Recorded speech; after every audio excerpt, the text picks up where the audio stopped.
የህይወት ሽታ ነገር ሽታ የተነገረብህ የቃል ትንቢት ዛሬ ላይ መሀል ላይ የመጣው ወጀብ ውሸቱ ከወጀቡ በፊት ላንተን እንደዚህ አድርጎ እጅን አንስቶ ቃል ይገባልህ።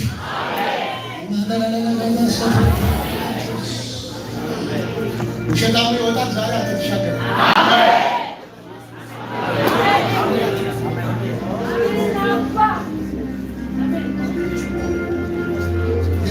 የዮሴፍ ንግግር ሰፈርና ሰፈረኛው እንዲያውቅ እግዚአብሔር አደረጋት። ይደግማል ማለት አንዳንዱ ፋይል ራስ ስታቆ ደስ ይላል። ከቤት ባይወጣ ስትታመም እንኳን የቤት እዛው የሆነ ነገር ሆነሽ እዛው ስትኝ ደስ ይላል። ፋይሉ እንደው ባይሰሙት አይደል ራሱ እግዚአብሔር ወሬውን ለደሩ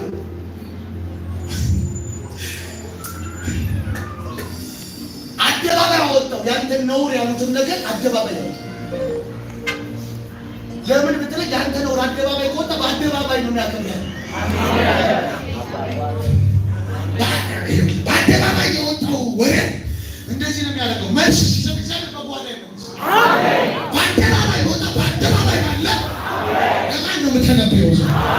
በአደባባይ የወጣው ወሬ፣ በአደባባይ የወጣው በሽታ፣ በአደባባይ የወጣው ውርደት ዘንድሮ በዚህ ወር ሳይቅ ተነበየ።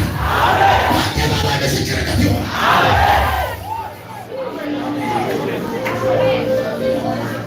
ሰማሽ? ምን ዮሴፍ እና የጋሽ እንትና ልጅ ምን ሆነ? አውሬ በልቶ ገደለ። ከተማው ሰማ። መረጃው ምንድን ነው? ጨርቁ ተገኘ። በመረጃ ነው ደግሞ ደም ቀብተው የውሸት መረጃ ደም ቀብተው ነው። ይሄው አላይ ይሄው ጨርቁ ባለፈው ለብሶት የወጣው ደም ነክቶ አውሬ በላው። አደባባይ አወጣችሁት። ዝም እንዴት በአደባባይ መመለስ እንደምችል እኔ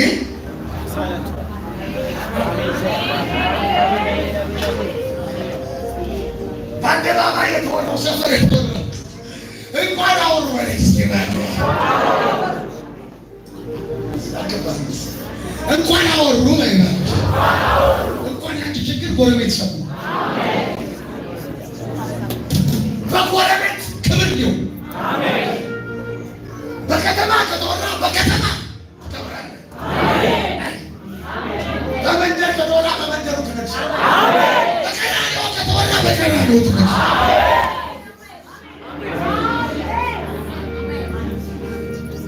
ማነው ዛሬ ተጸለየ? በዚህ ወር በጌታ በኢየሱስ ክርስቶስ ጠላቶች እግር ስር ይሰግዳሉ።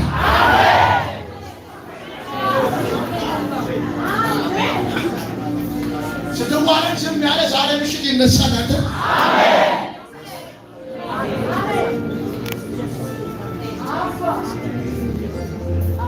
አለ እግዚአብሔር አለ አለ ማለት አለ ላንተ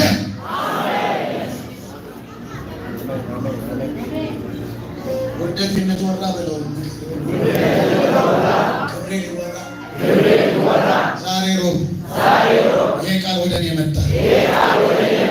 ይገርምሻል በላት ዛሬ ምሽት እግዚአብሔር በተኛሁበት ሲበቀልልኝ አለ። ጠዋት በይኛ አንድ ዜና ሰማለሁ። ውሰደው በኢየሱስ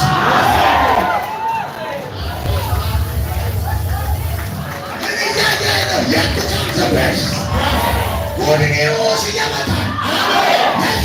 want to